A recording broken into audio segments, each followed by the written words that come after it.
Okay, thank you so much for that. I want to take a lady because we haven't had one yet. There's a lady on this. Yes, please go ahead. Thank you. Yeah, Excellencies, all protocols observed. My name is Petrider and I'm from the United Republic of Tanzania.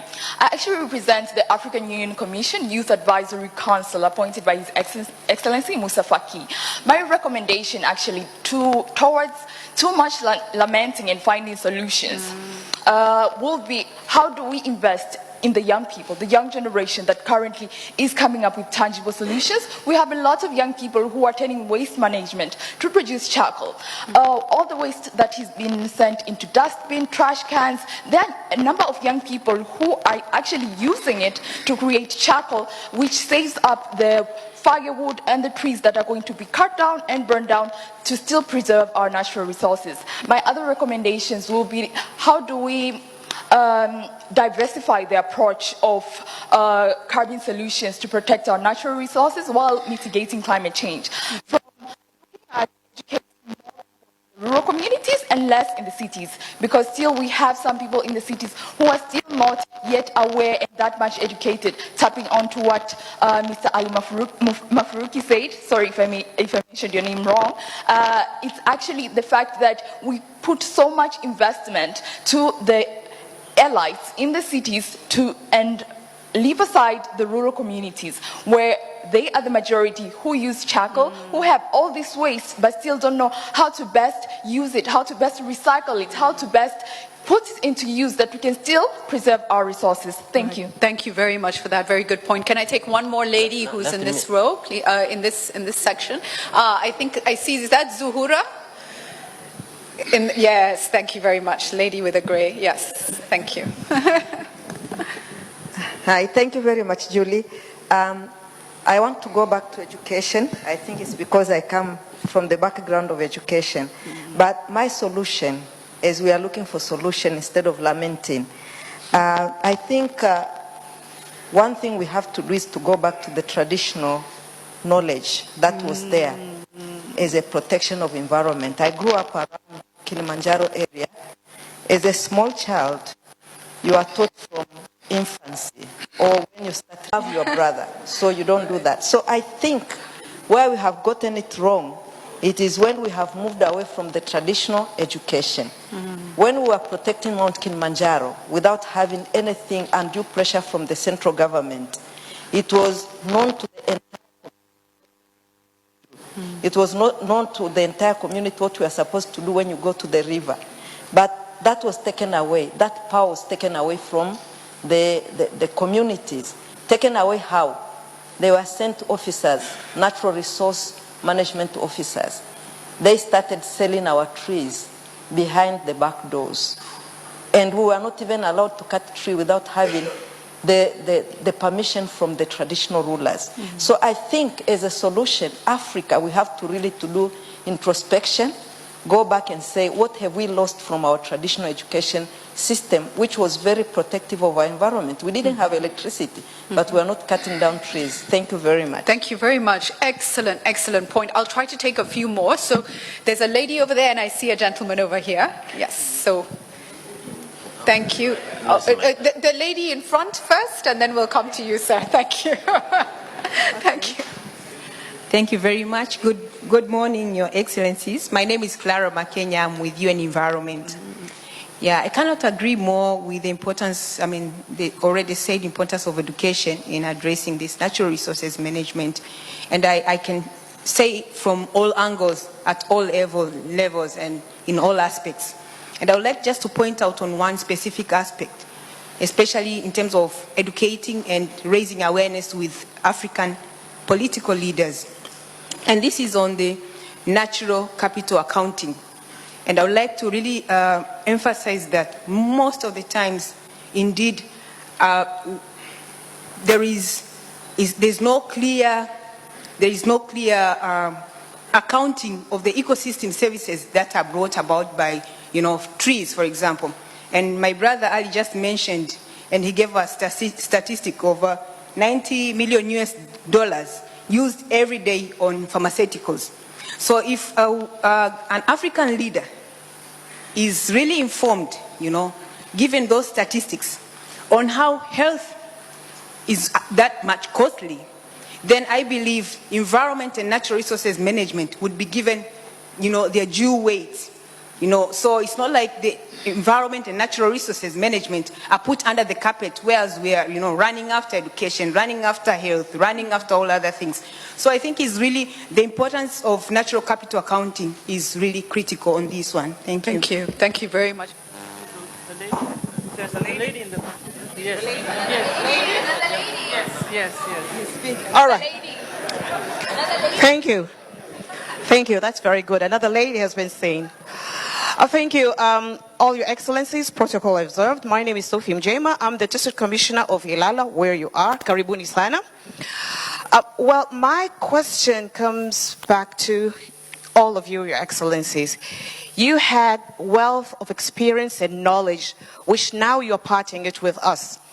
When I was listening at your excellency Obasanjo, you were talking about the other ones and the other group.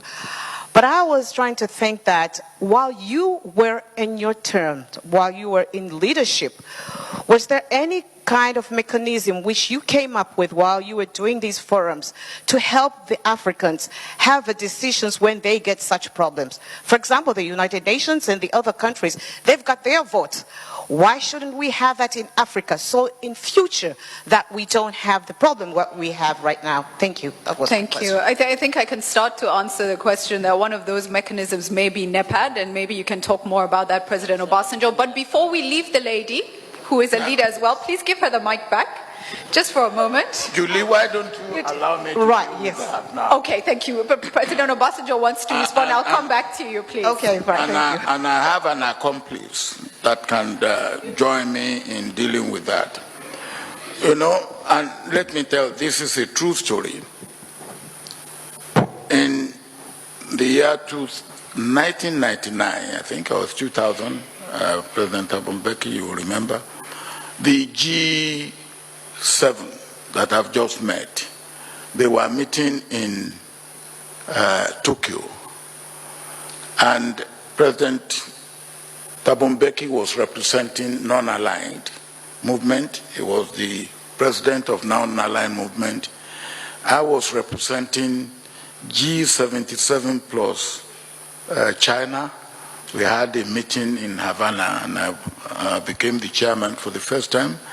And President Bouteflika was representing OAU. And the three different international organizations separately asked each of us to meet the G7. And we, on a different, at a different level, we went to Tokyo, and they met us for probably 20, 25 minutes, and not much, and they dismissed us. And they were going to Okinawa or somewhere to hold their meeting where we were not supposed to be with them. So the three of us then came together. I don't know whether it was in your hotel room or mine, but we met, the three of us just met, and we said, look, if we are here together, if these people have asked us, what is your plan for Africa? We wouldn't have been able to say, this is our plan. So there and then, we decided that we should work on something. President Thabo Mbeki nominated, I think, Weissman? Yeah. I nominated an assistant of mine, and President Bouteflika nominated an assistant of his. And we asked them to be meeting in South Africa. That was how NEPAD actually originated. And we did not stop with that. We did not stop with that. We went further to establish APRM, which was an outcome or a flow out of NEPAD. But what is particularly interesting and very important was that when NEPAD was established, we met the same G7 in Kananaskis in Canada. And for the first time, they said, well, look, this is an African program initiated, proposed, and developed by Africans. We will support it. And they did. Well, maybe President Thabo Mbeki will take it over from there.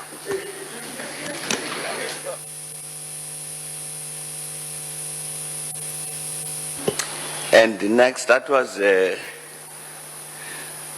meeting, Kananaskis in Canada, was 2002. It went back, the G8 went back to Canada in 2010.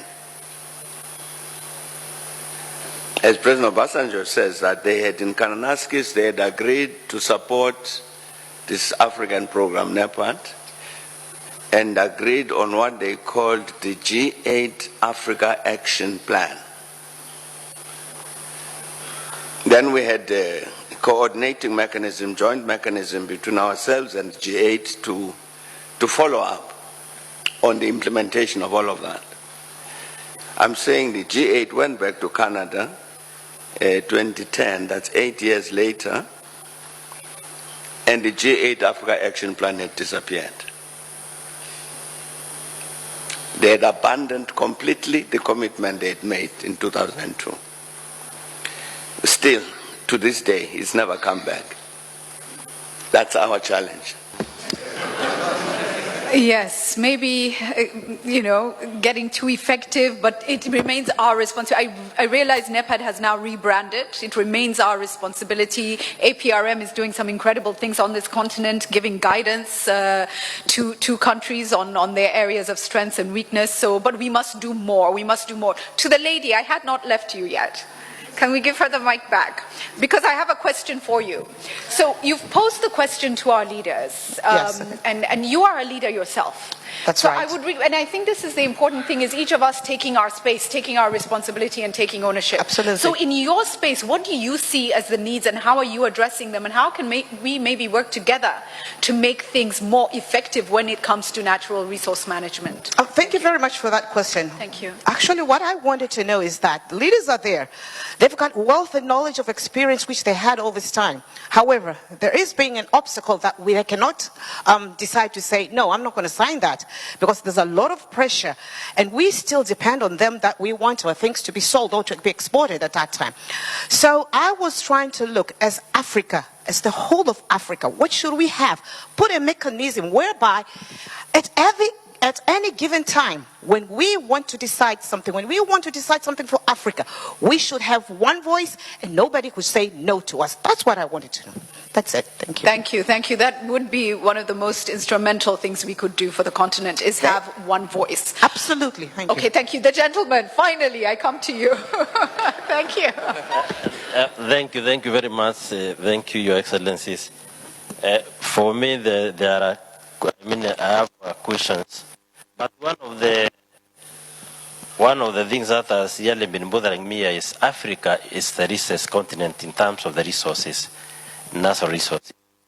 But unfortunately, our resources, they are taken out, then they are brought back. This is the time, I think, to think through.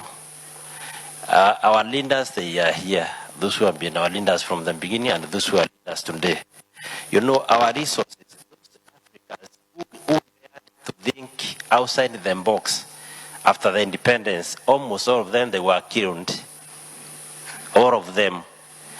Maybe even one of our great leaders here, like also Thabo Mbeki, maybe he may have also been a victim of thinking outside the box. And you see what happens. What happens, Africans, they are used to destroy themselves. And we must move away from there, and we must think through. Because every time a problem comes, somebody else is used to destroy you, as if you, what happened to Gaddafi? And you know what Gaddafi stood for. How did he die? Why did he die? So when we are here also as Africans, we must dare to have a vision. And when you have a vision, that's what my proposition. When we have our vision, let us not go for anybody to fund our vision. If somebody is funding your vision, then it is not yours. So here, the thing is, here everybody here, our leaders, they have spoken about education. When we are talking about education, what education are we talking about? My third point, I mean, just to end my sharing, there is the question of research and development. As long as our governments are not putting enough budget,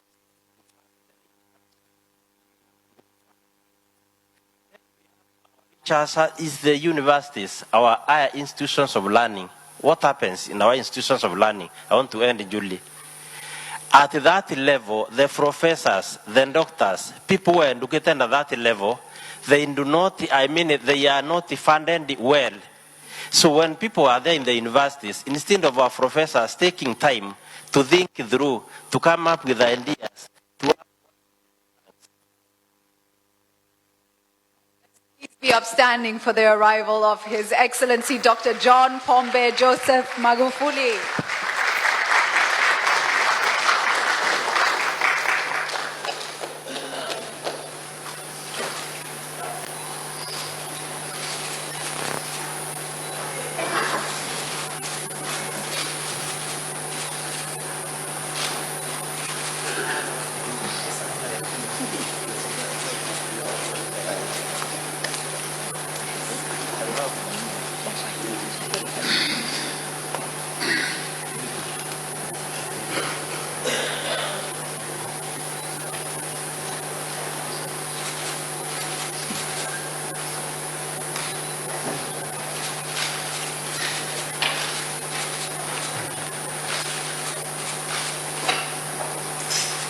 Asanteni sana.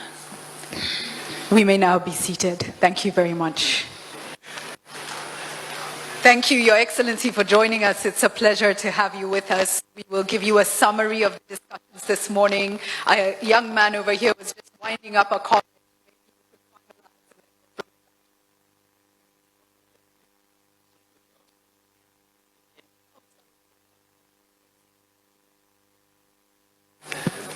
My name? Introduce yourself. Oh, yes. Thank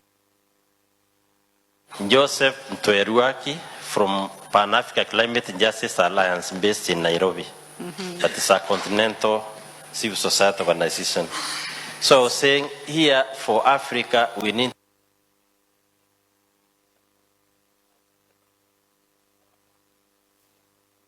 enough money to our team. In fact, when people from Africa, they go out and they are the other parts of the world, they are funded.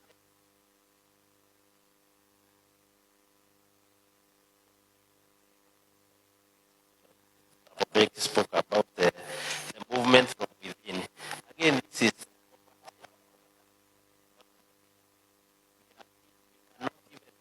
even the movement from the ground. Right. They are supported by somebody else. Thank you. You know, whoever pays the vibe and determines the tune of the music. That is the problem we have. The problem of now. Just to find the politicians, one of the people who are here, most of the people who are here, the intellectuals, they say politics is a dirty game. So what do? They elect dirty people. They elect people without brains. What happens? They are the ones who make the policies that guide what they do. So with all your intellectuals, you are guided by the people who have no intellectual capacity. So they are the people who are given money for their stomach, they sell their country. Okay, for their stomach, they sell their natural resources. Let us move on. Thank you. Wow. I'm going to come back to the panel, ladies and gentlemen. We have to start wrapping up. I apologize to the hands that are up, but we have more sessions coming in a short while.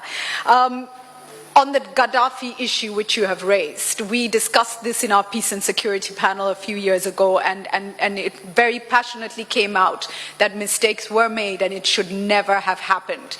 And Africa must take control of her issues and determine her own destiny. You say to us that we shouldn't take funding for our key institutions. Why should we take funds from other people? And I'll bring that to the panel. You know, gentlemen, it's like saying, you know, a man goes to his neighbor to feed his wife and children and then expects not to have consequences to that kind of behavior. I'm not suggesting what happens after. I'm just saying, you know, so is it time for Africa to stand up and say we have to fund our institutions, we have to build our own? And an interesting comment about the quality of politicians we have. Maybe as we wrap up, and I will invite Professor to give a summary of events, but before that, maybe we start with this. Ali, let me start with you on the end.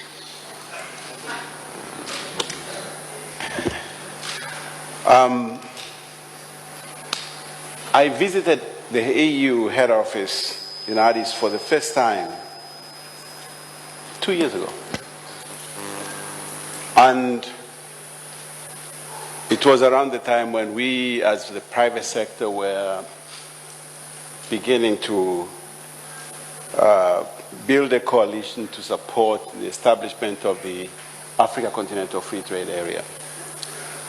And as I walked around that building, the new building, that was built by the Chinese for us, I remember Baba Obasanjo was there, and I was asking, it's very strange. I'm almost 60 years old. I've been in business for more than 30 years. I never had any reason to come to Addis before. This had no relevance to my life, to my business. And the same applies to most of my colleagues in the private sector. So what happens in Addis? What do our leaders go to do? But I found that in Addis Ababa, there's a very huge and powerful representation of global corporations from other parts of the world. For them, Addis has relevance. Another thing that I found is that the AU meetings are not very well attended by those who should attend them. But the most well-attended meetings by our leaders are the ones that happen outside the continent. You know, right now, like in TICAD, everybody's there. FOCAC, for the Chinese. Magufuli is not there.